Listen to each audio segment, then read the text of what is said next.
Hello everyone, welcome back to my channel. Every year, Stack Overflow literally comes up with a survey based on the most used tool, the most used framework, the most used library as well too, as relates to different tech career. And because we're a data and analytics or data and scientist driven channel, we're literally looking through these different tech careers as well as the tools, the frameworks, even the most profitable languages as well to learn, right? So what this means is it literally gives an idea on what to learn as well as what to upskill on to become relevant in the marketplace or in the job marketplace pretty much, right? And I'll be taking you through this journey. And one thing that I would really want you to even take note of is the fact that we've seen a recent rise with AI, right? So how does even AI influence decisions when it comes to even learning a particular tool or even to get people to learn literally any new language as well too, right? So I'll take you through this journey as well too. So let's just jump right in, guys. So first of all, we actually go through the developer's profile, and one thing we can see here is that the developer profile, when I click this button here, literally shows us the analysis based on their age, their location, how long they've been coding or learning a particular skills, how they learned and how to code, and also the education level.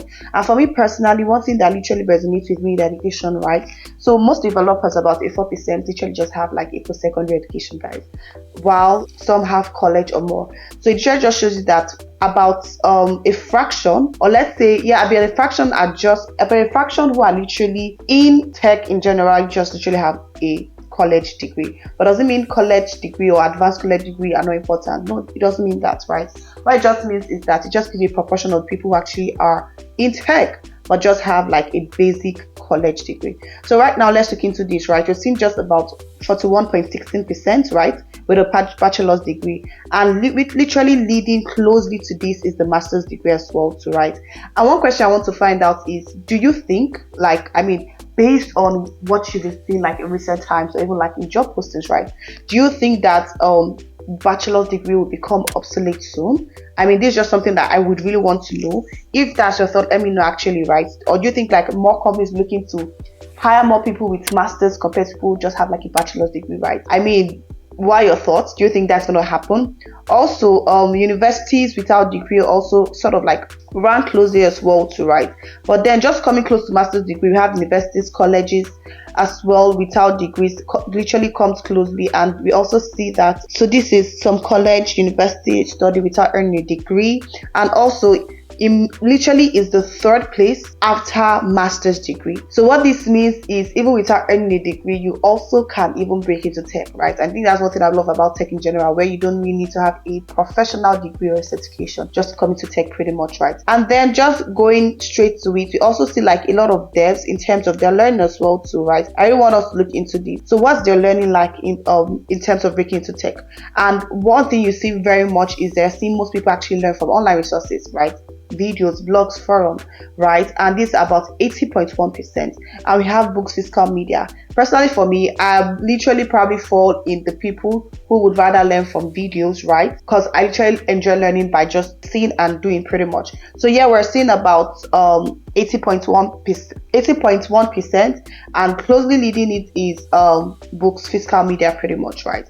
And this just goes to show that they're literally like unconventional ways people actually do use the different platforms available to learn. So now let's see the online resources used to learn how to code or literally learn anything in general. Technical documentation, Stack Overflow. Well, I mean, Stack Overflow is what's the second position. Is it because the Stack Overflow survey? I don't know, but anyway, Stack Overflow seems to be about 82.56%. And then most people also learn by using how-to videos, how-to tutorials, blogs, written tutorials, and likes. But let's go down and let's see the platforms. And one platform they actually say they used to learn popularly is Udemy. I mean, really, it really just makes sense, right? Because Udemy is a very good learning platform. It first of all offers a wide range of options when it comes to even learning anything in tech or even non-technical subjects as well too, right? And the cost is also quite minimal if you think about it, right? And they also have like different options as well too. So it's pretty much giving you value for your money. And one thing you also notice with Udemy is that for every single person who also like sign up for the courses, they literally have a thriving community as well, to which pretty much makes sense. And then just about 34.6 seem to learn from Coursera. And one thing about Coursera is that most of them literally have or prepare you for, or yeah, prepare you pretty much for like certifications, right? So now about Google Data Analytics certifications and the like, you can get that in Coursera as well too. So let's just go down. Let's see. Years of coding. We're seeing 5 to 9 years of coding professionally. I really want us to go straight down to what really applies to us as data analysts quickly. So now let's look at the cloud platforms. And one thing that I am really not even surprised about is the fact that AWS literally remains the most used cloud platform for all respondents, right? Based on the analysis and survey. I mean, and I really love the approach AWS has actually employed over time. It has a lot of initiatives when it comes to even get people to come on board to use the platform. There's a lot of initiative across even learning the cloud, how to use cloud services across coming up with ideas like AWS Restart. For example, here in Canada, there's something like that where you actually learn about the cloud platform, even get certification as well too, and get paid just for learning. Also hearing about free trainings, certifications, skill builder, a lot of really amazing things that AWS literally has come up with in terms of ensuring many people upskilled in the cloud space, and literally coming closely with AWS, also Microsoft Azure, which is a platform owned by Microsoft and also Google Cloud, right? And it says that people learning to code are still using AWS. Not even people learning to code, even industries generally, right, are still using AWS the most, but it's much more at parity amongst their top 3 cloud platforms. So literally, AWS, Google Cloud, and 25% Firebase as well too. And interestingly, Heroku was the most used cloud platform last year by those learning to code, but it dropped to number 5 this year, right? And I have not really used Heroku before, but I know that the first 3 are like the most prominently used platforms in literally any industry. So now let's go right down and let's see what else. So in terms of web frameworks, that may really not concern us, because I mean that is for those who are like building web apps and the likes. But let's go down and see what we can. So one thing I would love to note here is in terms of the different libraries and framework. And one interesting thing is NumPy, Pandas, top 3. That is cool. I mean, NumPy is numerical Python, and Pandas also is for manipulating of data pretty much, right? And that's like ranking top 3, as we can see here. 20.25%, as well as Pandas with about 18.97%, and also TensorFlow and Scikit-learn. So this framework literally comes with different libraries and packages that allows you to even carry out different predictive modeling, and it's really interesting that we're seeing them amongst the top 10, right? It just goes to show how much that, I mean, as data analyst or even a data scientist, you can't really run away with this skill if you're just learning it, if you're looking to break into this field, right? So learning it is of utmost importance to you personally. Also, we also see OpenSieve as well too, coming closely as well. Let's go right down and see tools and technology. Here we have Peep, Homebrew. So now the integrated development platform, right? That's literally your IDE where you're using to code, using to write your queries, and we're seeing Visual Studio literally remains the top, right? So I currently actually started learning how to code using Sublime Text, and that's about what 12.61. But now currently, because I'm currently running and learning data science at the moment, Jupyter Notebooks seems to be the tool I've been using in recent times. I mean, because of what it's built for, and it ranks with about 12.74%, right? So if you're literally learning anything analytics or anything data, or even data science generally, right? But wait, where's Google Colab here? Let me see. Google Colab. Oh, I can't even see it here. How come Google Colab isn't even here? Now this is shocking and this is weird. How come Google Colab is not here? But anyways though, Google Colab is also a tool that is being used for running your language, or even like writing your queries or writing your Python language as well too. And you also can share the notebook to people across, or different people generally. But yeah, we're seeing Jupyter Notebook, which ranks amongst the top 10, and Visual Studio Code, which seems to always be leading this pack pretty much. That's that for the IDE. I won't really be looking into this personally speaking. That's just like a project management tool. Neither am I looking into this. Yeah, so one thing I also just want to even like speak to is even like the operating system, right? One thing to note pretty much is the fact that, I mean, starting out with data and analytics, a lot of people speak about what is the best operating system to use, right? And from my own point of view, because if you're literally starting out, and also because of cost as well too, a Windows operating system seems to be much more preferable than even any other OS, right? Whether Mac or not, or Linux, right? Now this is because it's sort of, in terms of cost, yes, it's sort of a bit affordable. Also because of its compatibility with different technologies and tools, right? So for example, it's very easy for you to install Microsoft Power BI on Windows operating system compared to Mac OS, right? So it just makes sense for you to compare different things, as well as also like the screen size as well. So it may not be of preference to you, but I would just highly recommend that if you're literally looking to use any operating system data analytics, a Windows laptop is a very good platform to OS, literally better compared to Mac OS. And one thing is that is shocking is that it even seems to like rank amongst the top 3 here. In fact, number 1 amongst the top 3 as well too, with about 59.7 adoption compared to even Mac OS entirely. So yes, a Windows OS is pretty much good if you're looking for any tool pretty much. So any laptops such as Acer, Dell, Lenovo, HP, right? They're really good if you're looking to just learn how to code or looking to learn how to break into data analysis. Essentially, Windows OS is like a very good one to have. Then maybe actually then progress along the line, especially if you're looking to bring data science. You can then decide to even look into Mac OS, right? They have like really smart chip in terms of having a very smart, fast processor, right? When it comes to running your models and in terms of speed as well. So Mac OS may be good if you're looking to literally go to data scientists pretty much, right? Or data science. We're gonna see the emerging AI tool and the AI set tools that people use more often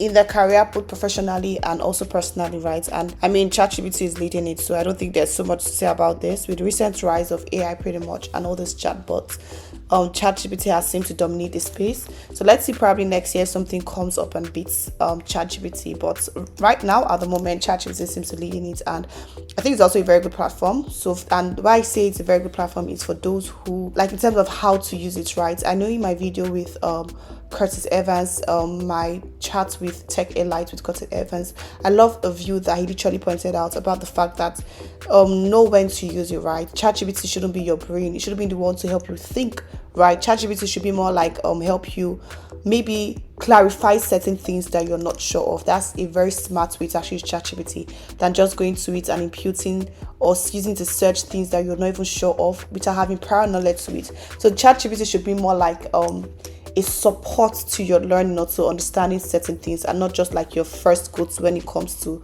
when you do not even understand it, right? Sort of have a base knowledge about the things you're searching for, and then use ChatGPT to support your knowledge. I think that's one good way to actually think about using ChatGPT when you're literally using it to query or even get answers concerning certain things. So moving on, let's look at the most admired and most desired technology currently in the developer space. One thing I would love to highlight here is the fact that in addition to reporting what popular technologies developers use in the past year, and now this is written by Stack Overflow, we have some technology or tools that developers are currently using and know that they want to use again. So these are like the most admired and also most desired technologies, right? And let's just quickly scroll down and see what people are thinking. So yes, Python it says about 39.81 desire or love even using Python, and about 65.52% out of the 100 mark like literally love using Python, and it seems to rank among the top 3. And then SQL comes in just like at the 5th or 6th position with about 64.26 right admired and 33.9 desired. I really don't know how these charts seem to work, but it seems to give us an idea of how many percent in terms of fraction desire a particular language as well as also admire a particular language, right? And this out of what about 87,510 responses. So let's scroll down and see what else. In terms of database, Postgres, MySQL as well too. Cloud platforms, AWS leading, not shocking at all. What else can we see in this survey? Pretty much. One other thing we can see here is the top paying technologies, right? I think this is one thing that would interest everyone. As a data analyst, what are the languages or technologies you should even know personally, right? And we're seeing Zig, Erlang, probably language that we probably do not concern ourselves with at the moment as analysts or data scientists. But closely, the very first language we can see here is Python. How come we don't even see R, guys? How come we are not seeing R language here? How come we're not seeing that? But we're seeing Python, which goes to show that Python is a very good tool when it comes to analytics and data. It has really good frameworks and libraries for manipulating data essentially, right? And Python says it ranks about has a paying annual salary, I believe, right, of about $78,331 pretty much. So which goes to show and even explain further the fact that please ensure to have Python as a tool belt. As a data analyst or a data scientist, it is important. As data scientists, you cannot even run away from it. But as an analyst, get this extra skill sets to learn Python pretty much, right? 78,000, right? So if you can learn it, please ensure to learn it. It's really important that you actually have knowledge about Python pretty much. And so let's see the change in salaries between 2022 and 2023, right? It says that median salary for all correspondent or respondent increased 10% and increased 11% for professional developers. So moving on, we're seeing what was the changes between 2022 and 2023 for these technologies, right? And we're seeing, if we go straight to Python, we're seeing about 6,000 increase or 5,000 increase in dollars, right? And this is all in USD, literally, right? Between 2022 to 2023. So there's even that high prospect that Python would still become and would be relevant, right? Regardless. And it seems to be even amongst the highest pay compared to other languages I'm seeing here. Wow. Oh, and yeah, we even see R, funny enough, right? But then again, Python seems to be leading the pack. R has the increase is we're seeing 74,000, and then with Python we're seeing 78,000 plus. So learn Python, guys. It's actually a very profitable language to learn, as you can see here, as a data analyst, right? It's important for you to learn Python. Let's scroll down and see what else we can see. SQL comes in as well too.